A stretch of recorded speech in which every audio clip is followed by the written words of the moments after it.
আসসালামু আলাইকুম প্রিয় ভাই ও বন্ধুরা, কেমন আছেন সবাই? আশা করি সবাই ভালো আছেন। বন্ধুরা দেখতে পাচ্ছেন আমি আবারও নতুন আরও একটি ব্লগ করতে যাচ্ছি। তো বন্ধুরা আমি এখন আছি আমার বাড়ির পাশেই। তো বন্ধুরা মাসখানেক আগে আমি যেখানে ভিডিও করেছিলাম সেখানে আমি আবারও ভিডিও করতেছি। তো দেখেন ওই সময়টা ছিল খুবই শুষ্ক মৌসুম, বলতে গেলে সেখানে কোনো গাছপালার কোনো পাতা লতাই ছিল না, সেখানে নিচেও কোনো ফসলই ছিল না এবং ফসল ছিল না। তো দেখেন 20 থেকে 22 দিন কিংবা 1 মাসের মাথায় পুরো দৃশ্যটাই পাল্টিয়ে গেল, পুরো বলতে গেলে পুরো গ্রামটা পাল্টে যাচ্ছে। তো বন্ধুরা দেখেন যখন মাসখানেক আগে ভিডিও করেছিলাম তখন শুধু গাছপালার ডালপালাগুলো দেখা যেত, মানে লাঠি লাঠি লাঠি লাঠি, মানে শুকনা শুকনো অবস্থা, মরা মরা অবস্থা। তো বন্ধুরা দেখতে পাচ্ছেন এখন গাছপালাতে পাতা, নতুন পাতা গজাইছে। তো খুবই দৃশ্যটা এখন খুবই ভালো লাগতেছে। তো বন্ধুরা দেখতে পাচ্ছেন অসাধারণ দৃশ্য।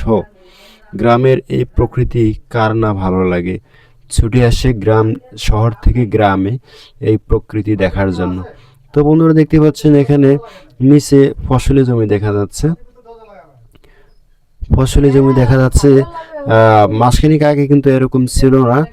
এখন মোটামুটি ভালোই বিভিন্ন জায়গায় ফসলি জমি দেখা যাচ্ছে এবং ফসল দেখা যাচ্ছে। তো কিছু কিছু জায়গায় ফসল দেখা যাচ্ছে না, সেটার কারণ হচ্ছে সেখানে নোনা জমি, এজন্য অনেক জায়গায় ফসল নষ্ট হয়ে যায়, জ্বলে যায়।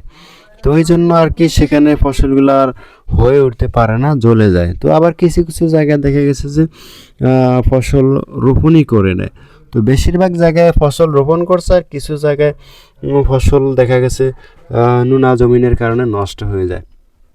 তো বন্ধুরা দেখেন প্রকৃতির প্রাণ ফিরে পেল। মাসখানেক আগে যেটা ছিল সেটার ভিন্ন রূপ দেখা গেছে মাসখানেক পর, প্রায় মাসখানেক যদিও না, প্রায় 20 থেকে 25 দিন পরই পুরা দৃশ্যটা পাল্টে দিয়েছে, মানে বলতে গেলে প্রকৃতির প্রাণ ফিরে পেয়েছে। তো বন্ধুরা দেখতে পাচ্ছেন আমাদের দেশে কিন্তু ফসলি জমি বেশি এবং ফাঁকা থাকে, বেশিরভাগ জায়গা ফাঁকা থাকে, আর এই ফাঁকা জমিগুলোতে চাষ করা হয়। তো বন্ধুরা দেখতে পাচ্ছেন এখানে কিন্তু একটা ব্রিক ফিল্ড দেখা যাচ্ছে। ব্রিক ফিল্ড মানে হলো বাংলা ইটের ভাটা আর কি, যেটাকে বলে, যেখানে ইট তৈরি করা হয়, বাংলা ইট বা লাকড়ি পুড়িয়ে যেখানে ইট তৈরি করা হয় সেটাকে আমরা ব্রিক ফিল্ড বলি। তো বন্ধুরা দেখতে পাচ্ছেন এখানে কিন্তু গাছগুলো খুবই সবুজ, বলতে গেলে সেখানে নতুন গাছের পাতা গজিয়েছে, আর এই পাতাগুলোর কারণে পুরো দৃশ্যটা পাল্টে দিয়েছে। আর এখন দেখতে পাচ্ছেন বলতে গেলে প্রকৃতির যে চিত্র থাকার কথা সেটা এখন ফুটে উঠেছে নতুন পাতা গজিয়ে ওঠার মাধ্যমে প্রকৃতির নতুন রূপ ফিরে পেয়েছে এবং প্রকৃতির প্রাণ ফিরে পেয়েছে বলতে গেলে। তো বন্ধুরা দেখতে পাচ্ছেন, তো বন্ধুরা আমি এই মুহূর্তে ভিডিওর শেষ পর্যায়ে চলে এসেছি। যদি ভিডিওটি ভালো লেগে থাকে অবশ্যই লাইক, কমেন্ট, শেয়ার করবেন। নতুন নতুন ভিডিও পাওয়ার জন্য এতক্ষণ সাথে থাকার জন্য ধন্যবাদ সবাইকে। আল্লাহ হাফিজ।